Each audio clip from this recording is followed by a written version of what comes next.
ضلع ننکانہ کے اہل حدیث کے یوتھ فورس کے صدر ہیں، آج آپ نے سید والا کا دورہ کیا ہے،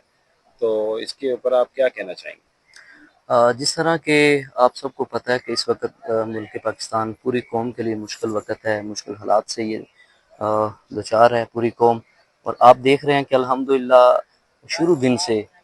ہمارے قائد جمعیت علامہ شامل علی ظہیر صاحب اور سالار جمعیت علامہ ذاکر رحمان صدیقی صاحب کی خصوصی ہدایت کے اوپر پورے ملک پاکستان کے اندر،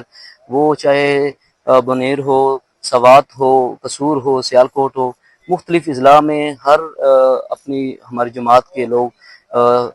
جو لوگوں کی امداد اور لوگوں کے ساتھ تعاون میں پیش ہیں۔ آج ہم بھی الحمدللہ، ویسے تو ہمارا ورک اول دن سے جاری ہے، لیکن آج ہم اپنے ہی ضلع کے اندر